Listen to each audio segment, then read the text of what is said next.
Okay, so we are joined today by Caroline Pearce. Caroline, how are you? Hey, Phil, I'm doing good. Thank you for having me.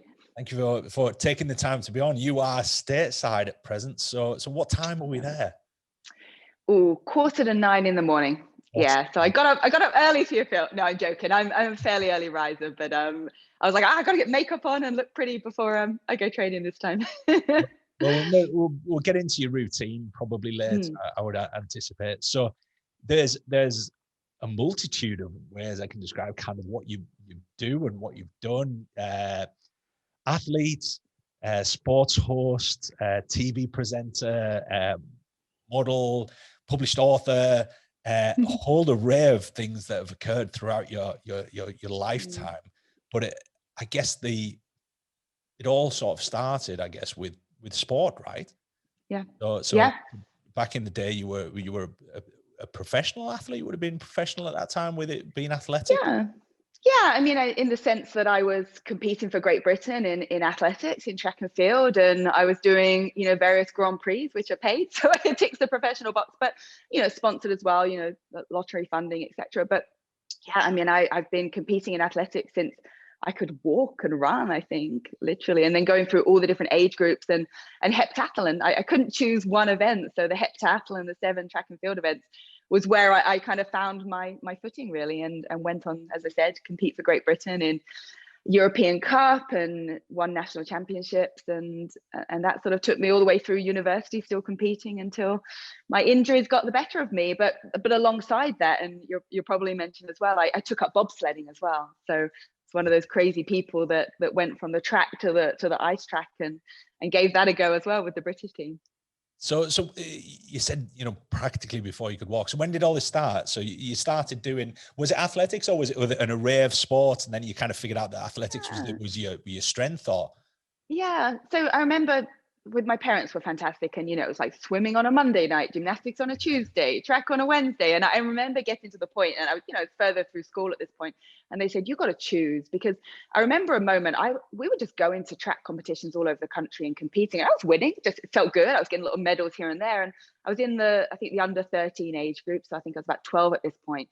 And at the end of the season, the national, British National Board or whatever called my parents and said, she's topped the national rankings in 5 of disciplines. It was sort of telling us it was a big deal. And I had no idea where I was ranking in the country. I was just turning up and racing, and I just loved it. I just had that passion and that competitive spirit from such a young age, but I enjoyed it as well. It was, it wasn't a hardship at all to be sort of trekking around and training pretty hard for that age. And then it was like, oh, wow, she's actually quite good at this. And that's when the other things dropped off a little bit, not swimming, not gymnastics, etc. And it was my choice. I was like, wow, what do we do with this? They said, well, there's English schools championships you'll be doing, there's chance to compete for your country. And that was the moment when I think both my parents and myself thought, oh, this could be something for her.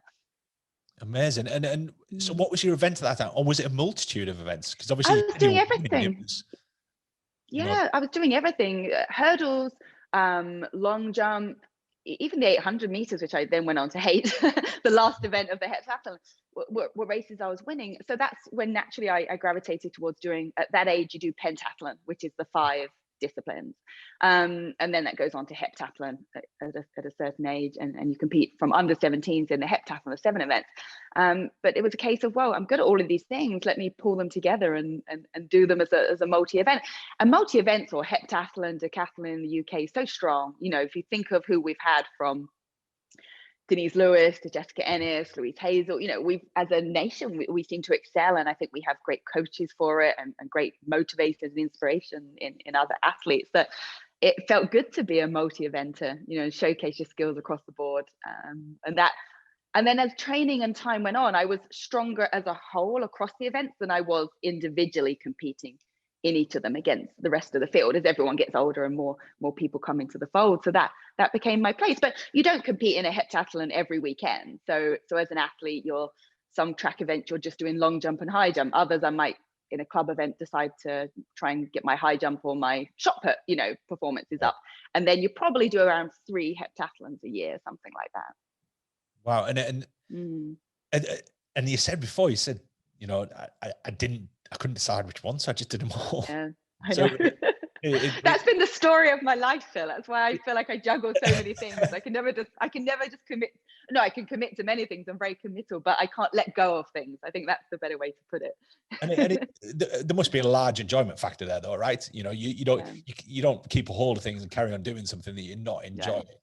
So there's and when it comes to heptathlon, I just love it. Was like solving a puzzle. So every weekend out of competition was training all the different disciplines, and I loved that. I loved trying to get better in all different things. Like long jump and sprint hurdles were my strongest disciplines. So obviously we put the work in them, but then an event like high jump or shot put, where I had to work a little bit harder and there was more to learn. I just like the complexity of it, if you like, and the challenge that you can be good at these different things, and there's always something to improve. I think as it came towards the end of my career, and injury ultimately ended it, but I started to think, well, what if I just focus on one of the events? What if now the training's getting harder for all of these events? I started to rack up injuries. What if I just did one event? But for the most part, I just like the challenge. And you're right, I enjoyed all parts of it. Even now with what I do, I love variety. I love when every day is different, and whether that's in my professional life now or back when I was competing, waking up and, okay, what's on the calendar today? Who are the different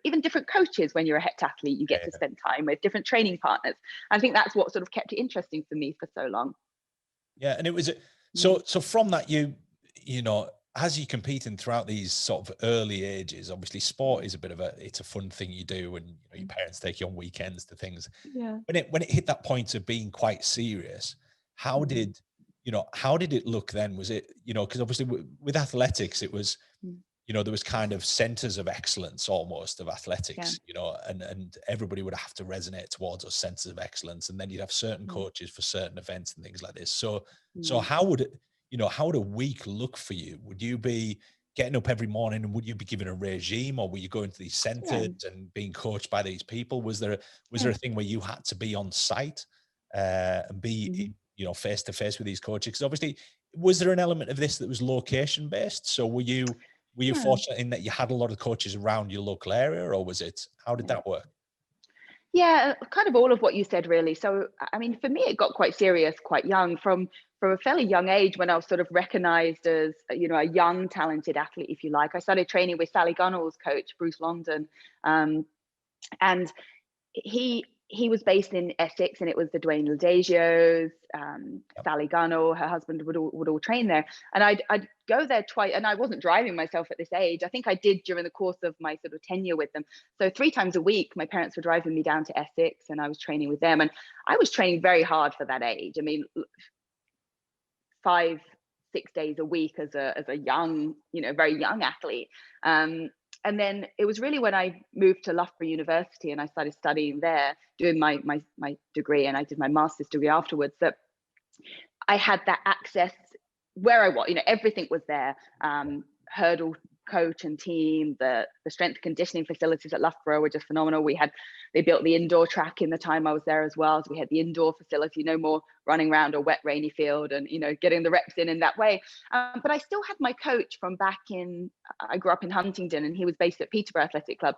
And Martin, he would travel up twice a week to train myself and Jenny Pacey, who as well, and 3 times a week sometimes, and do a lot more of the bringing it together heptathlon style work. Like we combine disciplines within that session. We might start with the kind of the faster hurdle type, sprint block start training, and then we'd be kind of doing the 800 reps at the end of the session. So he'd bring it all together, and then I'd be able to work with these specialist coaches as well during the week but it was still fun to me, and the routine would be pretty much once to twice a day, 6 days a week.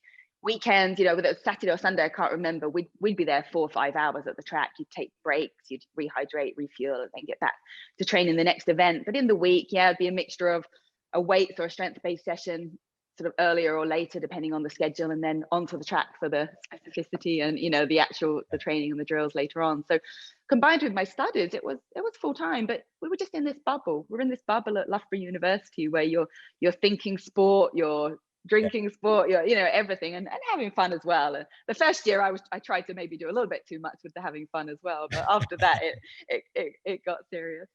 And that's always been kind of a central, I remember I applied to Loughborough, and unfortunately I wasn't over the caliber that was required for sport. Surely not. Unfortunately, no, it was, but at the time it was kind of this center of excellence for, you know, elite athletes, whether that was rugby, you know, I think soccer was also there. It was athletics and rugby was big. They were bringing the British championships every year. Yeah. And that's what attracted me there. Yeah. And so was that a scholarship that you got there? No, well, I didn't think I had a scholarship. They reduced my points. You know, with your A-levels, you get points that you need to obviously go to university. So I remember they gave me a reduced points offer, which thankfully I didn't need. I got my grades, but that was sort of that was through the athletic club there that's entitled. Okay, if we want strong athletes, we'll lower the point score to bring them in as an athlete. And you know, and as part of the British university team, if you like, at Loughborough. And then sort of going back to what you said about routine, and then as part of the British athletic team in heptathlon as well, we'd have regular kind of, I guess, national squad events, and they would be all over the country, and that would be with your Denise Lewis's and, you know, Kelly Southerton and all of those girls. And that was when, you know, the best of us were together, and I was obviously inspired by Denise Lewis, was a hero of mine, and we'd do long weekends just going through all the disciplines. And heptathlon's not just the physical, it's a lot of, you've got to come off one event that you may not have performed how you wanted to, and you've got to make those points up. You've got to mentally, you can't just go home, sulk, and come back next weekend to compete. You've got to make sure you can make those points up and stay focused on the next event. So we did a lot of the kind of mind and psychological training with that as well, which in hindsight, knowing what I know now, I wish I'd explored that even more at the time, but we certainly touched on that too. I think anybody in performance, and everybody I speak to who's in the world of performance, whether they're an athlete themselves or whether they were coaches, when it gets to the psychology and the you know, the mindset side of things, everybody says the same thing. Everybody's like, I wish I dug into that a little bit more, and I wish I understood a little bit more about that. And I think as you get older, you kind of dig into it inadvertently, don't you? But it was, I mean, to train for that amount of events obviously was hugely taxing. And you said about injuries. And was that something where in hindsight, would you have done something different? Or do you think it was just because of the nature and because of how strenuous that training actually was at the time? Yeah, I mean, I very much had the mentality just from a very young age that if I'm doing more than everybody else and I'm training harder and I'm jumping that fence Christmas Day to get to the track and run, then I'm going to be better than everyone else. And, you know, more, as we know, more's not always better. And there wasn't that I had a sudden injury. For me, I have basically had pretty much bone on bone in my left knee. And that was sort of that was the reason I ended up retiring younger than I would have wanted to. And it was just a case of my biomechanics were out of alignment. So it's like the wheels on a car, isn't it? You know, and it's tracking wrong hours a day, every day. And then at the point when the bone hits the bone, you suddenly have this pain. And it was something that, as much as I rehabbed and tried and had arthroscopy, I couldn't get on top of enough to continue training at that level. And it's still something that I'm, you know, right now it's been a particular problem because I train differently now, but I continue to push my body. So would I have done things differently? It's quite hard to say to a 20-year-old, you know, be sensible with your training, back off. You know, you just think about wanting to be the best and wanting to compete. You're not thinking about in 10 or so more years, 15 years, that you're going to be in pain walking around, and climbing the stairs is going to be an uncomfortable thing to do. So in hindsight, of course, you know, to have trained more sensibly, maybe have been pulled back by someone, maybe have worked, maybe done a little bit more work with the recovery side of things back then. I mean, we did ice baths at Loughborough University and I had physios to hand, but I think I was very good at overriding any pain or injury. I still am now. I'd have physios say to me, I don't really know where to start with you. Your body's got so good at compensating for injuries that we're not really sure what's the cause and what's the compensation, etc. So it was actually a bobsled physio that said that to me. He treated Jenny Pacey, who I mentioned, and I think she had a simple little niggle or something. It's like, okay, we target the knee or whatever it was back. With me, he was just like, I don't know what's going on here. Well, I was very good at pushing through. And I used to be quite proud of that. Now I feel it was a little bit stupid. So yeah, in hindsight, in hindsight, it would have been better to have a better balance, should I say, as I was going through my career. I think it's very difficult though, isn't it? I think it's, you know, I think obviously we know more now than we knew then. And I think there's a lot more with respect to recovery, and people understand a lot more about injuries and prehab and et cetera, et cetera. So I think there's a lot more in the fray there, but ultimately if nobody picked up on that mechanical sort of discrepancy. I guess, you know, it doesn't matter. And it's very easy to look back, isn't it, and go, you know, I'd have maybe eased off and backed off a bit, but in reality, you probably think that, yeah, I probably wouldn't have done. I probably wouldn't have done. I always felt like I was just this superwoman that could do anything, and it's a horrible and humbling feeling. As I get older, that I realize I'm not anymore. I mean, the thing is, I can still train very hard. I can still really, I can squat more than I've ever squatted. I can train hard, but if I hit that personal best, I'm not walking very well for about 3 days afterwards. And I start to sit back and say, I didn't need to do that. That was my ego. That was just the competitor in me. Like, I don't need maximal squats in my life anymore, you know. And it's a funny feeling. And I work with a really good high performance center, like an athletic club, if you like, here in Los Angeles, and we've explored my knee and trying to get it better. And I've done PRP, and I do the CBDs and all the rest of it. And they just kind of, how do I get this better? And they just said, your knee's just the result of long-term degenerative condition. You know, it's not going to suddenly go away. It's just managing it, dealing with pain, getting more functional, etc. So that's been a little bit of a tough pill to swallow, because even now I'd say 70-80% of my career and what I do requires my body to be active. Yeah, and you know, I've known you a long time. I think the first time we met was at a power plate. It was a I guess a level 1 or something like that. It was like a certification course. Yeah, I'd have been invited on it. And I think you were teaching it. I couldn't even speculate what year this was. It was a long time ago. Yeah. And kind of, I've sort of followed your career and known about what you've been doing and bits and pieces, you know, with the invention of social media. I think it's very easy to keep sort of tabs on people and see what they're doing. And obviously throughout your life, there's been this, and obviously we've just talked about when you were a kid and when you were younger, and, you know, this drive to be the best and do these things. And obviously you've taken that from this field of sport and this field of athletics, and then translated that and brought that across into, you know, your day-to-day stuff, your business, you know, the betterment of you as an individual, and obviously that's driven your career. And obviously your career has taken you loads of different places. I think probably the first one I think that we've got to go down is the Gladiator route, which I think anybody my generation, you know, Gladiators was the thing. It was like a big thing. And then you know, there was yourself, and you were on there with some friends who also did it at the same time, which must have been a great experience. But tell me a little bit about Gladiators. Yeah, do you know, it was my first proper television. I mean, you mentioned power plate actually, and it was power plate I started using the vibration training, if people are not familiar, to work on my knee, to rehab it, which was fantastic. And they gave me that little taste of television. Actually, I was doing infomercials in America and all this cool stuff, and I thought, oh, I quite liked it behind the camera. It was like performing, you know, I wasn't competing anymore, but it felt like some sense of performing. And then Gladiators came along, these auditions, and it was a colleague of mine from Powerplate that put me forward to it, pretending to be my agent. So I didn't have an agent at that stage, and had called up, and I got a call from production saying, your agent submitted you, we'd like to bring you in for an audition. And did you know about this? Agent? Afterwards, Okay, he said I put you forward, because we've been having this conversation in the office, like, oh, you should go on Gladiators as a contender. And I remember saying, I don't want to be a contender, I want to be a gladiator. So we'd had this sort of this fun chat about that, and I got called in, and it was this audition process where, you know, we did all the events pretty much, or replicating them, and we were timed and all the rest of it. And then there was an elimination, like any reality style TV, like, you guys have made it through to the next round, you guys are going home.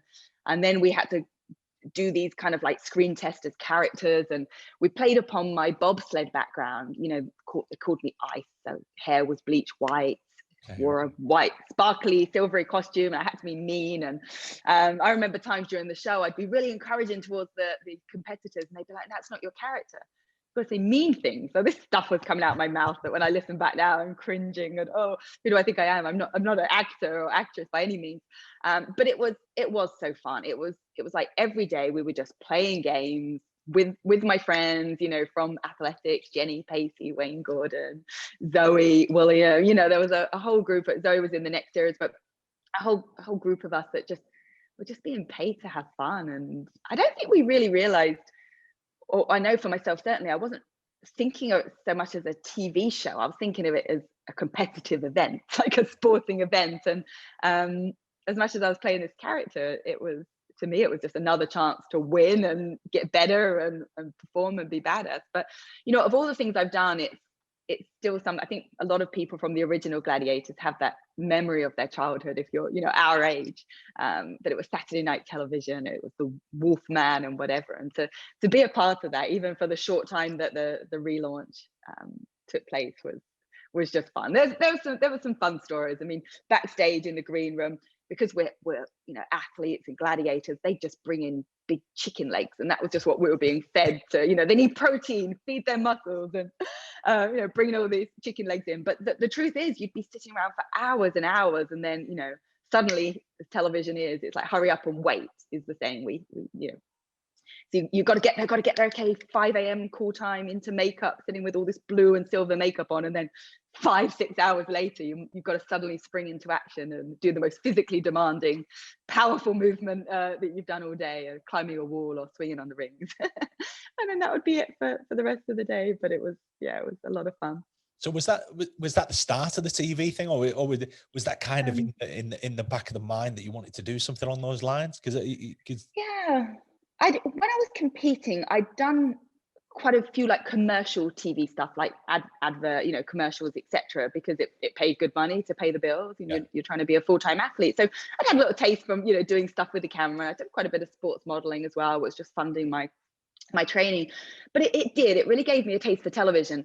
And I didn't come back for season 2, and I used that time to put together a show reel and a website. And I was like, yes, I want to do this, but how do I marry my love of television and this feeling of performing with that of sport? So I'm not an athlete anymore as such. I'm not competing as an athlete, but how do I combine that with this television feeling I've had? So sports broadcasting, sports television was where I decided to go. And I wasn't officially trained in broadcast journalism or anything like that. I mean, I'd written a lot of magazine articles. I can't remember if I'd authored my book at that point. I might have done, but I certainly hadn't been through all the, you know, the training that goes into hosting a studio show or whatever. So I just started with LA Muscle TV at the time. It gave me an opportunity to just go out to expos and events, you know, like the Motor Show or the Rugby Expo, and just walk around with a cameraman and a microphone and get vox pops and do little pieces to camera. And I just loved it. And it kind of went from there. And I think my first, you know, then got together the show reel and all the footage and an agent. And my first real kind of, I guess, proper television experience as a presenter was World's Strongest Man 2011, I think.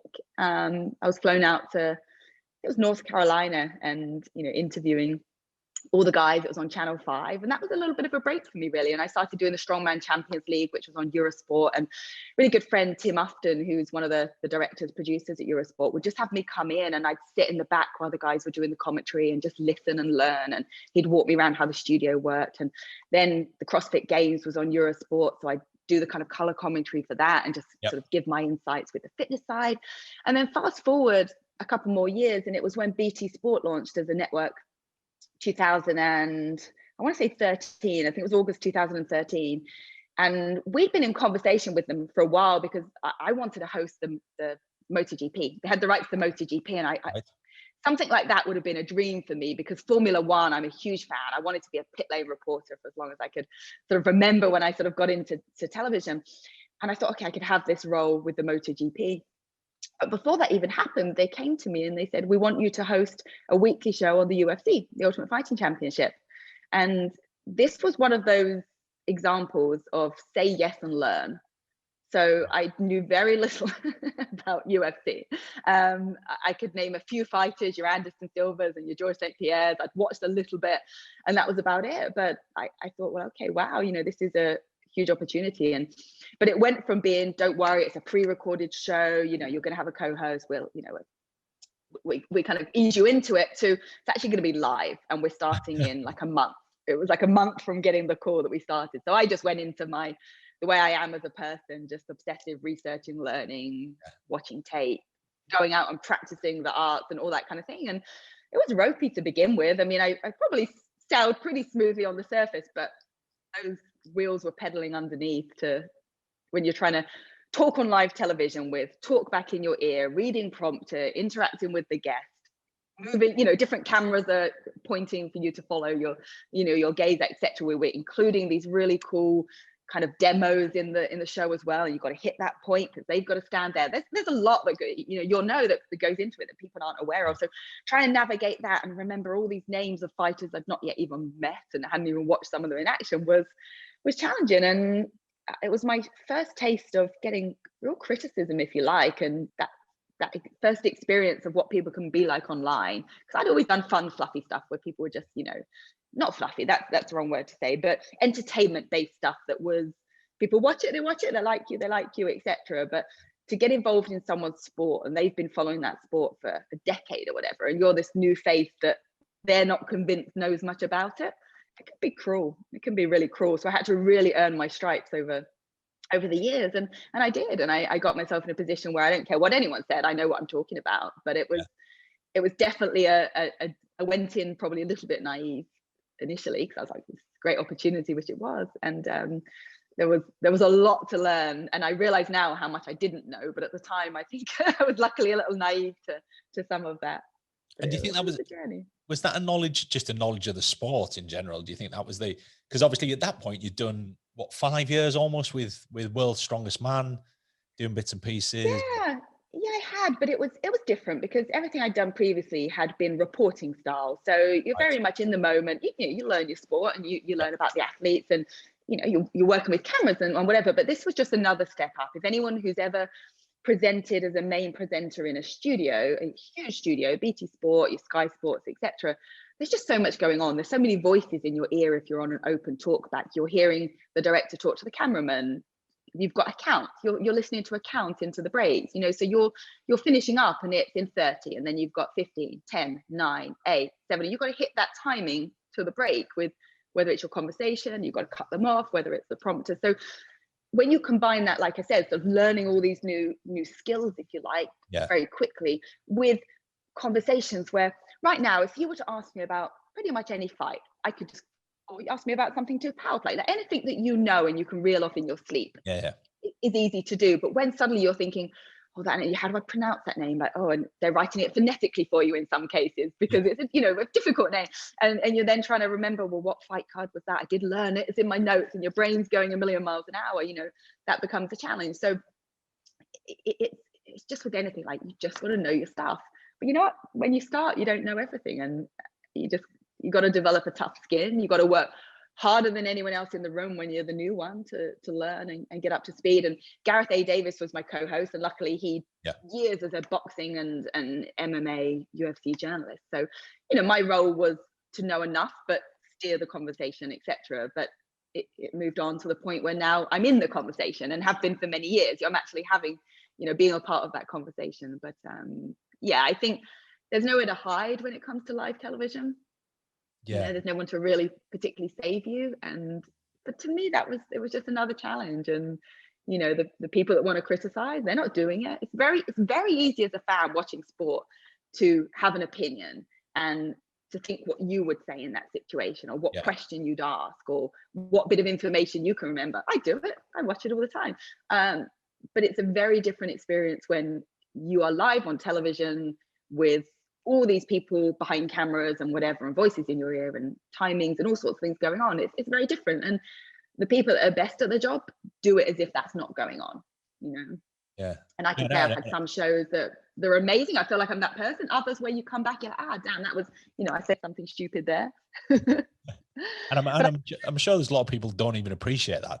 I mean, you're telling me things that I can't even comprehend. I'm sort of the thought of continuing a conversation with somebody while somebody else is talking in my ear and giving me a countdown or whatever it might be, just sounds like it's this horrendous and horror show of multitasking, and thinking, will you just be quiet? I'm trying to concentrate here. And well, you'll see some hosts, I sometimes see it, you see them pull their earpiece out because they're obviously getting way too much feedback and they can't hear their conversation. And I've done it before. You're like, okay, I'm just gonna rip this out because you've all got to stop. I can't even, there's been times I haven't even heard my interviewees answer because there's too much noise in my ear, and you've got to then follow that up. So there's so much people don't realize, but it's fun. It's a very challenging, but, testing situation, but nothing beats live television. It's probably the one time I get those feelings of nerves and excitement. And fast forward to my first live show on ESPN out here with the Professional Fighters League, and we just moved from NBC Sports. So Professional Fighters League, for those that don't know, it's like the UFC. It's a MMA organization, but it's only a few years old, and it runs as a true sports format with a regular season, a playoff, and a championship, very American style in that sports format. And so we've done a year on NBC Sports, and then we moved on to the big guns, onto ESPN the following year. This was the year before the pandemic hit. And the first show on ESPN, I opened the show, and I had a long dialogue and things to be, probably a good few minutes of just me to camera before I threw to the guys cage side to do the commentary. And I haven't been that nervous in a long, long time, because the last thing my director said to me was, "It's all on you, Caroline, first impression on ESPN for our entire kind of organization." And I was like, oh. And I remember as I was talking, my mouth was so dry. And I remember thinking, words are just going to stop coming in a minute. And this was going through my head as I'm sort of talking to camera and reading my teleprompter and, interacting with guests. I was thinking, I'm going to, there's literally, I can feel that the words are struggling. I wanted to lick my lips. I wanted to take a drink of water, and I couldn't. And as soon as I did that final and over to you guys, it was just this relief that I got through it. And from every show onwards, I had mouth spray. I was, and it was the nerves. It just got so nervous. Once that had died down and we were in our flow, I was fine. But it was a horrible feeling to think that on live television on ESPN, words might stop physically coming out of my mouth. So do you think that gives you the same buzz that you had when you were competing? Is it a similar thing, or does it feel the same? Is it the same kind of challenge? Because I guess the nerves are still there. I guess it's, it's like walking out to a stadium full of people, and and I think it's always more difficult when there's people there, and you've got people in the audience that know you, and it is, it's a really good analogy, and I've thought of it that way as well. It's my chance. You prepare, so in the same way you do your training every day, you do your notes, your preparation, the rehearsals, everything's there. But then when you go live, you've still got to put it doesn't matter, you've done the work, you've got to perform it, you've got to do it. And I get a very similar feeling. But it's interesting, I still feel the nerves for the athletes, and whether it was World's Strongest Man or whether it's now with the fights, you get to know them, as individuals, their families, you develop relationships, friendships with these people in that sense. So as much as I'm a little nervous for my job, I'm seeing the athletes around me, and I'm nervous for the feeling of a competition as well. So it's sort of like a double whammy, really. And sometimes I think, I wish I was actually the one competing, because it's like over, it's over in 20 minutes, 25 minutes, whereas we've got 4 hours of this feeling inside through the whole kind of fight night. But it gives me that buzz that I miss from competition.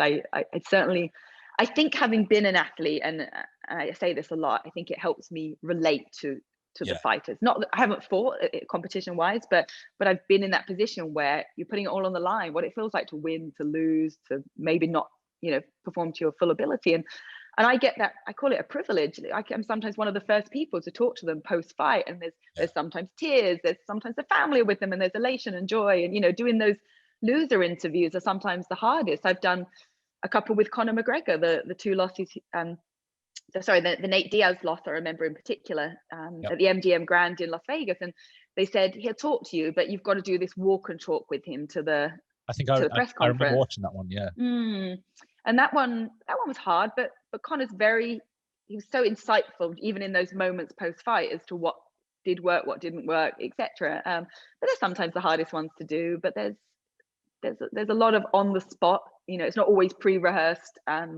lines you're delivering. A lot of it's, reacting to what you've just seen, and that mindset of that person. There's some fighters that, when you're outside of the fight night, are very different people to how they are, maybe the weigh-in, when they're dehydrated, and the event itself, and you can get caught off guard, like, oh, you were really friendly yesterday, now I can't get through that barrier, I can't sort of find the person I'm trying to talk to. And I guess that's a switching on, the switching off thing. The guys in the strongman, right? I used to train with a few of them, the guys that used to compete, and it was, there was just this switch that used to just get flicked, and all of a sudden they go from, they're the friendliest bunch of people it was nuts. You know, I always used to be like, you know, these are really friendly people. You know, world of powerlifting and strongman used to kind of cross over quite a bit. Yeah. And I was like, they're just really nice guys, and they're really nice people in this environment. And there's this kind of camaraderie, but there's also this intense sort of competition. I mean, how did you find the strongman stuff? Because it's a funny old world, isn't it? The world of strongman. It is, you know, you're so right. Between events, there's a great camaraderie, and they're sharing wraps and, you know, knee wraps and whatever one person's forgotten might need. And, you know, it's very supportive. But then, yeah, this, like you say, this switch comes over them, and beast mode, literally beast mode, when they go into action. And a lot of people think of World's Strongest Man as entertainment, because it's been our kind of Christmas special for many years, everybody sits etc. down But at Christmas and watches yeah, World's Strongest Man, right? I know, and I did. I grew up watching it. You know, the Jeff Capes, if you recall, my mum used to work at the police station with him, and that's how he started coaching me a shot put when I was young and doing heptathlons or whatever. He was a very good shot putter, wasn't he? Yeah, Olympic shot putter. Exactly, and so they're really fun guys to be around. But then there's that mode they go into, and their face changes. And I think a couple of them, if you look now, Eddie Hall and Hatfield Bjornsson, there's some animosity now. I think they're going to box it out, aren't they? Yeah. Soon enough, they've got a boxing competition. But aside from that, it was always very, very friendly and very good rivalries. But I just enjoyed the environment, because as much as it's entertainment, they're serious about what they do and how hard they train and what their bodies have to, these feats of strength that are inhumanly possible. So it seems that, you know, they're lifting trucks and dragging trucks, and, you know, it's insane. I mean, I used to have fun. I'd go over to the Atlas stones and I'd see, oh, maybe I could lift it a little bit. Maybe I could, you know, high heels in my outfit for down. Like, no, I can't even roll it along the floor. But we had a lot of fun. So how's the world of so you've gone from the world of strongman to the world of MMA, UFC, and now the Professional Fight League, is that right? Yeah, so I'm not doing that anymore. Actually, I did 2 seasons of Professional Fighters League, and then we lost a season for the pandemic, and then there was some big cutbacks on the talent team for the if I recall. Was it a team-based thing? PFL? Yeah. No, it's individual. Each person's competing individually for $1 million. So at the end of the year in Madison Square Garden, New York City, was where we spent, aside from last year, the last 2 New Year's Eves, and they crowned 6 people millionaires at the end of the night. But no, very individual, very much an individual sport. Just the difference is that it's a sports format as opposed to just a succession of fights leading towards, you know, various championships through the year, which is the case with UFC and most of the others. But yeah, so very much found myself in the fight sport world, which hadn't ever been the plan. But, you know, like I said, you say yes and you learn, and it's just a huge passion of mine, and probably the reason I'm here in America, really. I think it was very much the UFC and the opportunities that made me think about moving here. I've done some work with boxing as well, BT Sport and boxing, the Tyson Fury, the Wilder fights out here, and Canelo, Triple G, and all those ones. So I found myself in a world that wasn't planned, but is now a huge passion of mine. And is that so that's all driven kind of by BT or ESPN or the network that you're working for at the time, right? So they go, look, you're great at commentating in UFC and doing the interviews and whatever it might be, and then we want to move you across to boxing or whatever it might be, or was that like kind of is there like an internal sort of job interview for someone to do the boxing as well, or was it kind of just sort of gifted to you because you were very good at it with the UFC? It's just up, you know, I've been part of the BT Sport family since the beginning. So when I was living back in the UK, I was also doing a show called Sports Hub at the time, which was sports news. So, you know, I was doing the sports read or news read, if you like, about all the different sports. And I did a few shows where I talked to women's tennis players and so forth. So I was doing a little bit of everything. UFC was my gig. And it was only once I moved out here that I was in a position where they can't always be sending people stateside, you know, all the time. And there's a lot of events that happen here in Vegas and Vegas and here in Los Angeles. So that's when, you know, the boxing team reached out, you know, would you be up for doing some interviewing? I think one of the first ones I did was Fury Wilder, if I recall. Then I did some work around the Mike Tyson and Roy Jones Jr. fight. So I think just opportunistic that I'm here, I'm primed and in the right position to get them those sit down interviews outside of the event. I did a great one with Lennox Lewis before the Mike Tyson came back and fought. So, you know, a mixture of being part of the team already, you know, showing my, colors, if you like, during my UFC work, and then transitioning into a bit of boxing. I do much less of. I'd like to hopefully do some more, and they've now got the WWE, the rights to the WWE as well with BT Sport. So that would be fun to do a little bit of. But the PFL the PFL was something completely separate. So even while I was working for BT Sport, I started doing some work for UFC Fight Pass, their digital network, UFC's digital platform. And then that led to me doing some events in Europe for Fox Sports, who then had the rights to UFC. So it's all kind of like went from there. And my producer on Fox at the time was the one that started producing the Professional Fighters League and remembered me from there and said, would you be able to sort of work for us as well? So it's sort of just, proving myself and getting known within the industry on the broadcast side and transitioning across. And I was lucky to do both. Usually, if you do UFC, you can't really cover another MMA organization. But because I was broadcasting UFC to the UK and PFL to the US, it was seen, thankfully, as sort of two separate things. Yeah, I was just about to ask about that, how that worked, because it was. Yeah, so luckily I got to do it all. I know. And also, they're not direct rivals. The PFL is a very different format. So, yeah, I don't think the UFC necessarily see them as competition. They're the top dogs. It was just a different league, if you like. So do you think, is that where the future lies for you? Are you going to stay in presenting? Is there aspiration to go into, you mentioned earlier about acting and things like that, or presenting and things like this? Yeah. Is this where you see yourself? Yeah. So my goal when I came here was to broadcast on the major networks, as in ESPN. I've done that once already, and I'm having some great conversations with ESPN at the moment. I'd like to do more across other sports. I'd like to get involved. My goal as well has always been to be part of the Olympics. I didn't do it as an athlete. I got injured before I had that opportunity. But one of my goals is to work on the Olympics as a host, as a reporter. I'd like to get into another sort of regular seasonal style show, if you like, around sport, whether it's another PFL. I mean, the NFL's huge here, and I'm really working on my knowledge of it. It's not there yet, and I don't think it's a sport I can say yes and learn out here. I just couldn't. I know too much now of how bad that could look to not get it right and not know enough yet.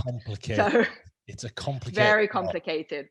It is to me, and there's so many players, and there's a lot to learn. Yeah, no, I was that. There was a point there in my career where the US was pretty much going to be my only option at one point, and I was going to move stateside and actually start playing American football. Oh, you did? A little bit about it and understand the sport a little bit more and the mentality and blah blah blah. And it is one of the most complex and complicated sports I've ever played. Yeah. And it was crazy. So I can't even imagine what it's like to actually need to understand it. Even the fight game. I mean, it's particularly when you get into things like BJJ, it's to understand what is actually happening is very difficult. I mean, I had this conversation. It's a chess match. Yeah. And it was where you look at somebody and then all of a sudden the person you thought was dominating all of a sudden is tapping out and you have no idea what's gone on. So it's there's a lot to know, right? Yeah, the person on their back isn't always the one in the unfortunate position. You see plenty of submissions off the back on the canvas. So and the American sports, I love the entertainment around American sports. The only thing that I still struggle with NFL or American football is there's 2 minutes left on the clock. And that can take 20 minutes. And my man's a huge NFL, New York Giants fan. We watch a lot of NFL. And I'm just like, but how is this still going? We got to be somewhere. Come on, I planned it around the duration of this event. But but to answer your question, I want to continue to rise in the sports broadcasting space, whether it's soccer, football, whether it's definitely continue within MMA and the UFC. I mean, it's a huge passion of mine, but I've got my own show concept as well, and ideas I have for merging what I do in the sports science and fitness world with athletes. And I used to be a huge fan of the ESPN sports science show, where they'd get really deep into comparison between a baseball player's throw and a cricketer's bolt. I remember that one. The baseball pitching one was fascinating. It does. It fascinates me, and I'd love, I'd love to, I am, working on this kind of idea of marrying those things together. I'd like to do more on the personality side of athletes or anybody that's, of influence and succeeding in their field, where it's not about how was the fight, how could you, did it play out how you expected, etc. But we talk more about the conversations I've had with Conor McGregor and when I've heard other interviews, he just thinks different. And that's what fascinates me, to get into the mindset of different people. So have you lost me? Hold on. No, it's still there. I'm still there. Yeah. My headphones keep coming out.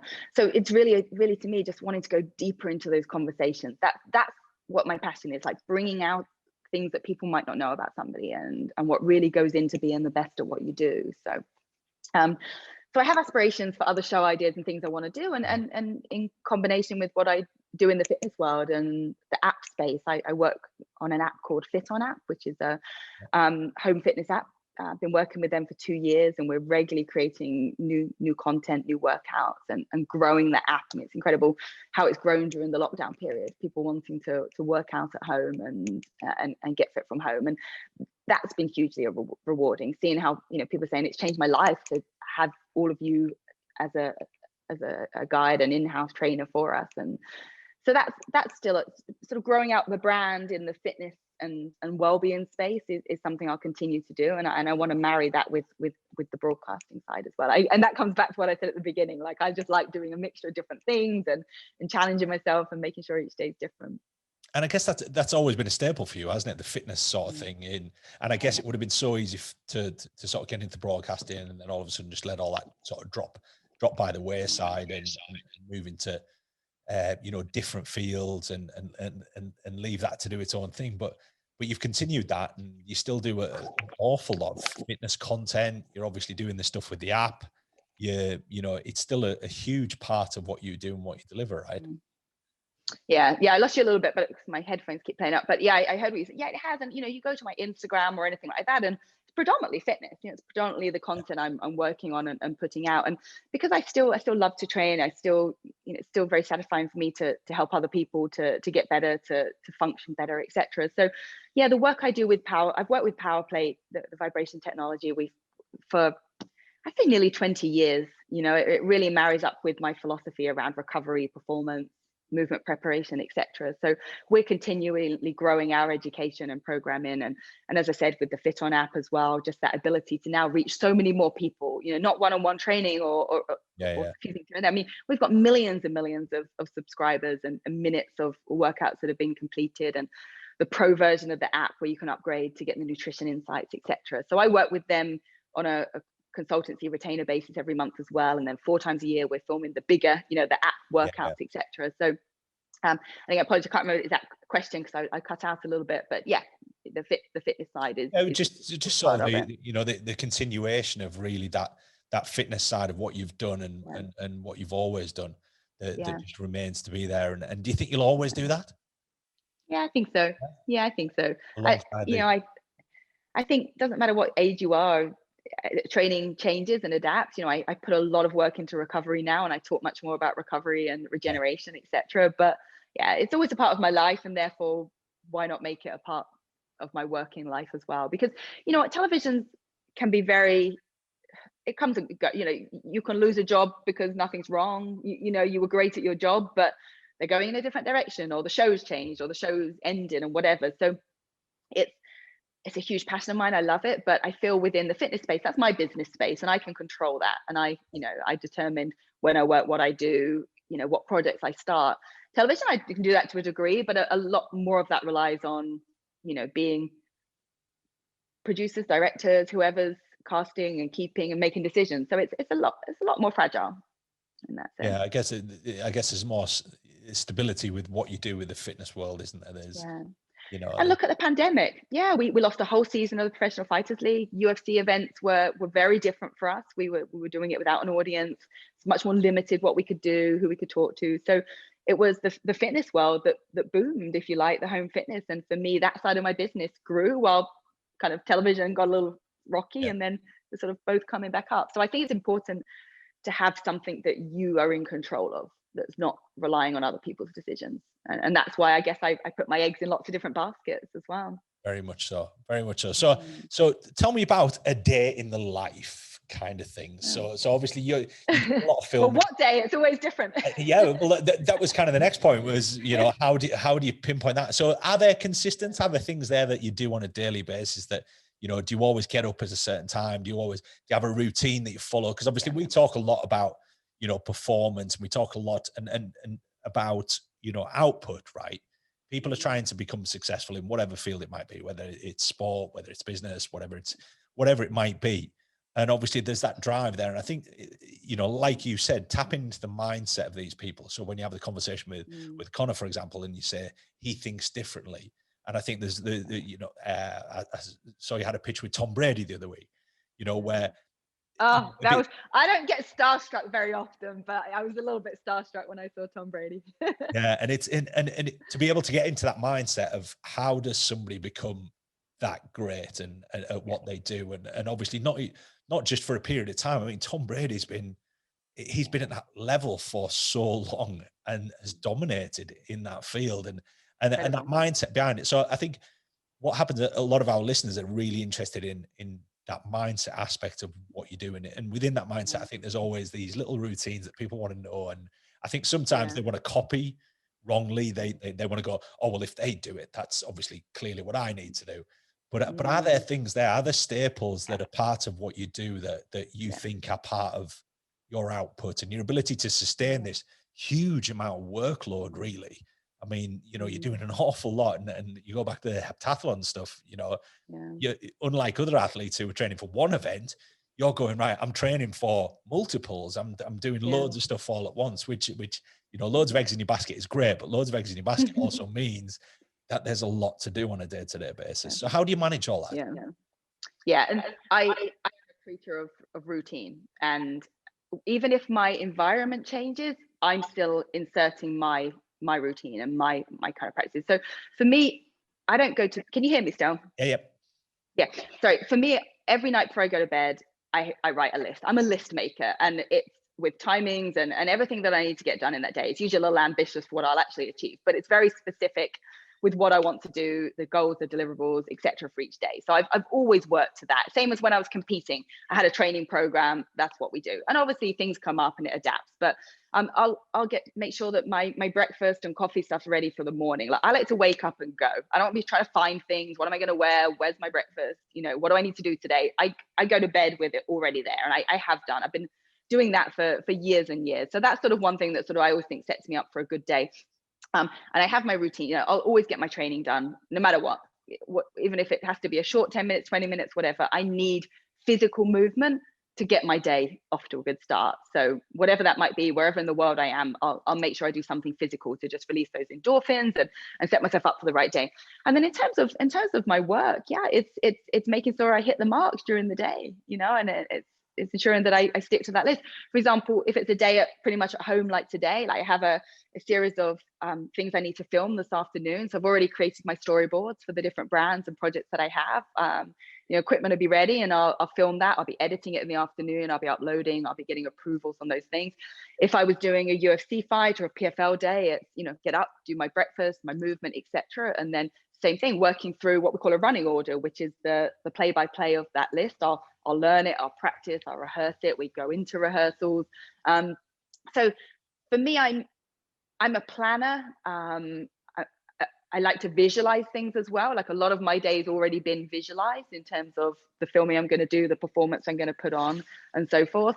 I make sure I'm doing something almost most days that I feel is furthering my connections and my career. So whether it's just updating my show reel, which I was doing yesterday, dropping a follow-up email to any of the producers or directors or podcasters or anyone that I'm looking to do upcoming things with. So it's even the social or the rest times scheduled in. When am I going to have that sort of period of switching off? So I can't. I'm less rigid than I used to be. I am more flexible with what I do now, but I still thrive with structure to my day, to my week. And I'm good at switching it up if I need to. So if my life is like this, I'll get a call and suddenly I need to do something tomorrow. I have to be somewhere and we're filming, and then today's list gets put to the side, and then I rewrite what needs to be done for the next day. So I think for a lot of people that way, any of the fighters I talk to, their training's very regimented, when they eat's very regimented, what they eat, etc. And it's like, I don't think you can go through, I don't think you can succeed with let's throw it all up in the air and see what happens today type of mentality. I think a lot of successful people have things visualized and they know how to implement it. It's like, goals are great, but how do I get there? a vision's great, but how do I get there? So it's a mixture of having the goal and the vision, and knowing what the steps are to take you there. And sometimes there's different steps come along that you didn't expect, but you're still following that path, if it makes sense. And what are your big challenges? What are the things that you're not good at? Always a challenging question. So it's a good question. When you said you're always so busy, I often feel I'm not doing enough, which sounds crazy to some people. I have this constant feeling that I'm not doing enough and I need to be doing more. And I think that, I don't know where that comes from. Yeah, I think it's just that I'm quite hard on myself. I have a very high standard and a lot of expectations for myself. Hence, like I said, quite often I don't even get through that to-do list because it's way too ambitious for the day. So I probably need to be a little bit more, realistic with some of what I plan to do. So sometimes I can be quite hard on myself in terms of what I expect from myself and what I think I should be doing, with what might be in terms of reality. And as well, I've sat on a couple of ideas now for a while that I haven't pulled the trigger on because I haven't got all the parts in place. Yeah. So as much as the regimented's good, I think sometimes start and you can work things out a little bit. So there's a degree of that. So I think I can be better at being a little bit kinder to myself, and I think I can be better at trusting a little bit more in the process, if that makes sense. Yeah, I think everybody that I tend to speak to always has that streak of, I'm very harsh about what I do, and I overreach, and I overplan, and that list that you talk about, I can relate completely to that. There's never, and so many people ask me about that same question, and it's always, I never get to the end of the list. I think the day that you start getting to the end of the list, I think then you'd probably actually become even more harsh on yourself. You'd be like, clearly I didn't plan enough. Yeah, I'm not setting my standards high enough here, and I'm not challenging myself enough. And I think having a list that never ends, I think is kind of a bit of a privilege, and also something that I think, because you have got high standards, you set that list a little bit of a stretch every time. It's a bit like goals for the gym or whatever it might be, or how on the track you're always slightly overreaching on what you think you'll probably get. I think is I think it's an interesting trait that we see across the board. I think pretty much everybody I've interviewed and had on the podcast so far, I think they've had a similar sort of story where they've said, look, I have some markers that I never really reach, but I set them every single day and I chase them. So which is, it's a certain type of personality, isn't it? It's all like that A-type personality, I think, in a lot of us, and it's a blessing and a curse. Yeah, very much so. I think very much so. So plans now that we're out of lockdown? I know you were, prior to us hitting record, we're talking about, residency, right? So are you're gonna stay in the US? Yeah, so it's been, as I was saying to you sort of before we started recording, it's been difficult with the pandemic that I've not been able to go home. I've been in the middle of a green card application, so I couldn't physically leave the country until recently, and I got my permit. So that's great news. I'll be going back in a couple more weeks to see my family again. We're doing a little trip to Cornwall and spend some time with them and seeing friends, which will be amazing. And I've got UFC 263, is it coming up? Couple of weeks time as well, so I'll be in Arizona with a full arena again of fans. So that I did that in Jacksonville, Florida, and coming up again in Arizona. So that feels good. That feels like life's all sort of back to normal again. And embarking on an interesting project with Power Place at the moment. It's a TV style show. Can't say too much about it, but it's all about me overcoming the injuries and issues I have with my knee. Okay. And the end result is that I will be climbing a very large mountain. Wow. So it's a sort of reality transformation style show, including lots of different things from extreme fasting protocols, inflammation reducing, vibration, working on bone density, like a fairly lengthy process to get me from where I am now, where I can barely hike up Runyon Canyon here because of the bone on bone I have in my knee, to seeing if we can get me to do the ultimate within the limitations I have. So I'm both scared and excited to do that. And the more I protest and say to them, look, I don't know, like this injury's been here a long time, the more excited they are that they're going to break me down and get all this kind of, real emotion and so forth out of me. So are we talking climbing? Are we talking climbing, proper climbing? Wow. How are you with heights? Yeah. I'm fine with heights on a mountain. I don't like ledges, so if you put me at the top of a high building on a ledge with nothing underneath me, I don't like that. But a steady incline. Okay. Hiking incline. So do we know, can you divulge what network, or is it, are we going to be No, not yet. No, it'll be an online series. It will be an online series, but one that we're hoping to grow and grow. And after I put myself through this experience, I'll take on the hosting role of someone that's been through it with other participants that we have. So I've probably said too much already, but yeah, we're getting the wheels in motion for that. All right. We won't tell anyone. Because that's always the dilemma, isn't it? When, things now, sometimes they just don't make it over here, especially with you being in the US, it's kind of, where do I watch that? I know, but online nowadays you can find everything. So I think Google, one thing, it's where can I watch that in the UK, and it's I know. So yeah, this will be towards the end of the year. Yeah, this will be towards the end of the year, and lots more filming with Fit On app, and hopefully more UFC events and other things. So yeah, it's especially, I know you've had it quite hard in the UK as well with lockdown and coming out of that, but LA, Los Angeles and California has been one of the most strict states in the US. So we've been fairly restricted, but as of June 15th, everything opens back up again fully for us. So that'd be nice. That'll be exciting times, I'm sure. Exactly. Out about again and do things that I believe are normal.